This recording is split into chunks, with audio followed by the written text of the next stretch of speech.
ఒక్కసారి కొమ్మూరి గోల్డ్ కి కాల్ చేయండి. తాకట్లో ఉన్న మీ బంగారాన్ని విడిపించి మార్కెట్ ప్రైస్ కి వాళ్ళు కొనుక్కుని మిగతా డబ్బులు మీకు ఇచ్చేస్తారు. బ్రేకింగ్ న్యూస్ చూస్తున్నాం. మధ్యప్రదేశ్ లోని షియోపూర్ జిల్లాలో ఘోర విషాదం చోటు చేసుకుంది.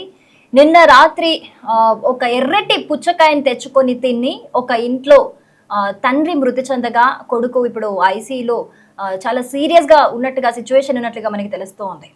అసలు ఇదంతా విని మీరు షాక్ అవుతున్నారా? జస్ట్ కొన్ని రోజుల క్రితమే రాత్రిపూట బిర్యానీ తిని కొద్దిసేపటికే ఒక ఫ్యామిలీలో ఒక నలుగురు కొద్దిసేపటికే ఈ వాటర్ మిలన్ తీసుకొని తర్వాత ఫుడ్ పాయిజన్ అయి ఫ్యామిలీలో నలుగురు చనిపోయిన ఒక సంఘటన విని మనం రీసెంట్గానే చూసాము. బట్ అదంతా కూడా మనం మరవక ముందే మళ్ళీ అలాంటి ఒక కేసే వచ్చింది. అసలు ఈ పుచ్చకాయలో ఏముంది? జనరల్గా ఏం చెప్తూ ఉంటారు మనకి డాక్టర్స్ అయినా ఎవరైనా, ఫ్రూట్స్ తీసుకోవాలి, ఎక్కువగా ఫ్రూట్స్ తీసుకోవాలి హెల్తీగా ఉండాలంటే. ఈవెన్ మనకి డైట్ ప్లాన్లో కూడా న్యూట్రిషన్ డైటిస్టులు కూడా అందరూ ఈ ఫ్రూట్స్ని ఎక్కువగా డైట్లో ఇంక్లూడ్ చేస్తూ ఉంటారు. కానీ హెల్తీగా ఉండటానికి ఫ్రూట్స్ తీసుకుంటున్నా కూడా మన ప్రాణానికి నిజంగా ఒక గ్యారంటీ లేదు అని అంటే అసలు ఏం తిని బతకాలి మనం?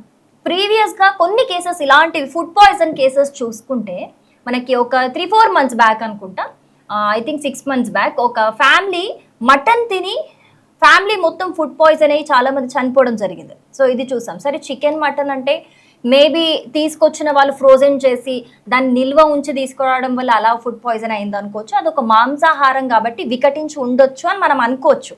ఎందుకంటే దాంట్లో అది ఆల్రెడీ పాతదై ఉండొచ్చు, పాతది ఫ్రిడ్జ్ లో పెట్టి ఉండి తర్వాత మసాలాలు యాడ్ చేయడం వల్ల అది అలా వికటించి మనకి ఫుడ్ పాయిజన్ అయింది అని అలాంటి కేసెస్ లో మనం అనుకోవచ్చు. సరే, ప్రీవియస్ కేసులో చూసుకున్నా కూడా బిర్యానీ తిన్న తర్వాత ఒక ఫ్రూట్ తీసుకున్నారు కాబట్టి ఆ ఫ్రూట్ లో అది న్యాచురల్ ఫ్రూట్ కాకుండా ఏదన్నా హైబ్రిడ్ గా కెమికల్ మిక్స్ అయి ఉండటం వల్ల ఆ రెండు వికటించి చనిపోయారని కూడా మనం అనుకోవచ్చు. కానీ ఈ కేసు మాత్రం చాలా డిఫికల్ట్ గా అనిపిస్తుంది. ఎందుకంటే వాళ్ళు కేవలం ఆ ఫ్రూట్ తీసుకున్నారు, అంటే మసాలా ఫుడ్ అది ఇంక్లూడ్ అనేది మనకు కనిపించట్లేదు. కేవలం ఆ ఎర్రటి పుచ్చకాయ తీసుకోవటం వల్ల చనిపోయారు అని అంటే అసలు మనం నిజంగా పండ్లు కూడా తీసుకోగలమా ఈ జనరేషన్లో? ఒకప్పటి కాలంలో ఫస్ట్ నుంచి కూడా డాక్టర్స్ చెప్తుంది ఏంటి అని అంటే, మంచి పళ్ళ రసాలైనా పళ్ళైనా హెల్తీ ఫుడ్ తీసుకోండి అని చెప్తుంటారు. ఇప్పటికీ ఏ ప్రాబ్లంకి అడిగినా కూడా లైఫ్ స్టైలే మనకి చేంజెస్ అవుతున్నాయి, లైఫ్ స్టైలే మనకి మెయిన్ రీజన్ అని చెప్తూ ఉంటారు చాలా ప్రాబ్లమ్స్కి. కానీ అదే లైఫ్ స్టైల్లో దట్టు ఇది సమ్మర్ అనగానే అందరం మనము ఎక్కువగా ఇష్టపడి తినేది కూడా వాటర్ మిలన్. ఇంకా మెయిన్గా ఏంటి అని అంటే రోడ్ల మీద మనకి కట్ చేసి మరీ పెట్టి అమ్ముతూ ఉంటారు, అవి చాలా ఇష్టంగా తింటూ ఉంటారు అందరూ. అది కాకుండా దాని మీద సాల్ట్ కావచ్చు, డిఫరెంట్ మసాలాస్ వేసుకొని కూల్గా ఐస్ మీద పెట్టుకొని అలా తింటూ ఉంటారు.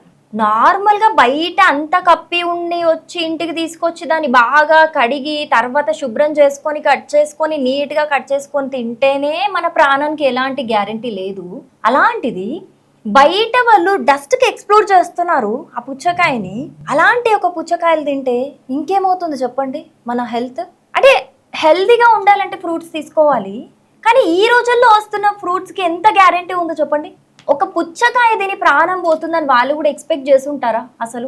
నిజంగా ఇప్పుడు తండ్రి అప్పటికప్పుడు అంటే ఏం జరిగింది అని అంటే, నైట్ వాళ్ళు బయట నుంచి ఒక పుచ్చకాయ అంటే వాటర్ మిలన్ తీసుకొచ్చుకోవడం జరిగింది. దాని తర్వాత వాళ్ళిద్దరూ తండ్రి కొడుకులు ఇద్దరు కూడా దాన్ని నీట్గా శుభ్రం చేసి కట్ చేసుకొని నీట్గా తిన్నారు.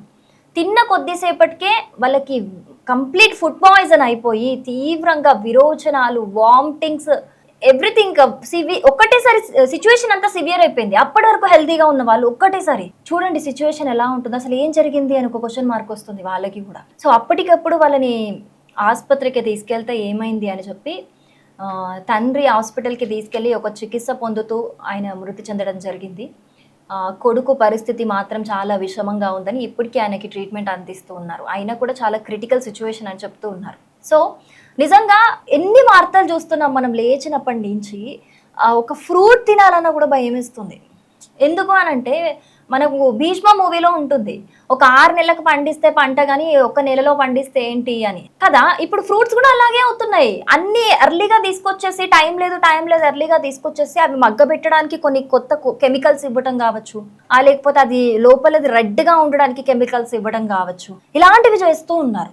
అసలు పుచ్చకాయని ఎలా డిసైడ్ చేయాలి అనేది కూడా అర్థం కావట్లేదు. కొంతమంది డాక్టర్స్ చెప్తూ ఉన్నారు మనకి ఈ పుచ్చకాయని ఏదైతే ఉంటుందో అది కొంచెం ఎల్లోయిష్ ఉంది అని అంటే అది భూమికి ఆనుకొని పెరిగింది కాబట్టి అది స్వీట్గా ఉండేవి ఉంటాయి, అలాంటివి మనం తీసుకోవాలి పుచ్చకాయలు అని డాక్టర్స్ చెప్తూ ఉంటారు మనకి. కానీ ఇప్పుడు అలాంటివి చూస్ చేసుకున్నా కూడా గ్యారంటీ లేదు అని అనిపిస్తుంది. ఎందుకు అనంటే బికాస్ ఆఫ్ కెమికల్స్. అసలు ఈ ఫ్రూట్స్ అనేది ప్రజల ఆరోగ్యం కాదు, ఒక దందా అయిపోయింది, వ్యాపార దందా అయిపోయింది. సో ఏదేమైనప్పటికీ కూడా మనం అందరం కూడా తీసుకున్నా ఇంటేక్ జాగ్రత్తగా ఉండాలి. ఈవెన్ హెల్దీ ఫుడ్ తీసుకున్నా కూడా మనం జాగ్రత్తగా ఉండాలి. ఒక్కసారి పుచ్చకాయ కొనేటప్పుడు కూడా, ఇది సమ్మర్ కాబట్టి చాలా మంది తింటూ ఉంటారు, సో ఒక్కసారి బీ అలర్ట్. అది తీసుకునేటప్పుడు, అది కొనేటప్పుడు కూడా చాలా సెలెక్టివ్గా తీసుకోండి. మనకి వేరే వేరే కెమికల్స్ వాడుతూ ఉన్నారు. ఒకవేళ ఇంటికి తీసుకెళ్ళిన తర్వాత అది ఎర్రటి ఆకారంలో ఉండి, లేకపోతే అవి గింజలు కొంచెం వైట్గా అటు ఇటుగా అనిపిస్తున్నాయి అంటే మాత్రం బాగా, అంటే ఉండాల్సిన దానికన్నా ఎక్కువ ఎరుకుండి అట్లుంటే మాత్రం ఖచ్చితంగా అది కెమికల్స్ ఇంజెక్షన్స్ ఇచ్చింది అని మాత్రం మీరు గుర్తుంచుకోండి. సో అలాంటివి తినకుండా ఉండటమే బెటర్. సో హెల్దీది ఏది, ఇప్పుడు మనకి డాక్టర్స్ చెప్పినట్టయితే నిజమే, అది ఒక పుచ్చకాయ నిజంగా ఎల్లోయిష్ అంటింది ఉంటుంది, కంప్లీట్ గ్రీన్ కాకుండా, వాటి కూడా కెమికల్స్ ఇస్తూ ఉంటారు. సో ఆ ఎల్లోయిష్ అంటే భూమికి ఆనుకొని పెరిగిందంటే నిజంగా హెల్దీ ఉంటుంది. అలాంటివి చూస్ చేసుకొని చాలా సెలెక్టివ్గా తీసుకోవడం అనేది చాలా బెటర్. ఇంకా బియలటీ ఏంటంటే బయట ఏదైతే కోసి అమ్ముతున్నారో రోడ్ల మీద డస్ట్కి ఎక్స్పోజ్ అయ్యి అలాంటివి అయితే అస్సలు తీసుకోకండి. అది హెల్త్కి అయితే అస్సలు మంచిది కాదు. బికాజ్ అది డస్ట్ ఎక్స్ప్లోర్ అవుతూ ఉంటుంది. మనం పొల్యూషన్కి వెళ్ళి ఎంత జాగ్రత్తగా ఉన్నా కూడా ఇలాంటివి ఇంటేకి వెళ్ళిపోయినప్పుడు కూడా మనకి ఫుడ్ పాయిజన్ అయ్యే ఛాన్సెస్ ఎక్కువగా కనిపిస్తాయి.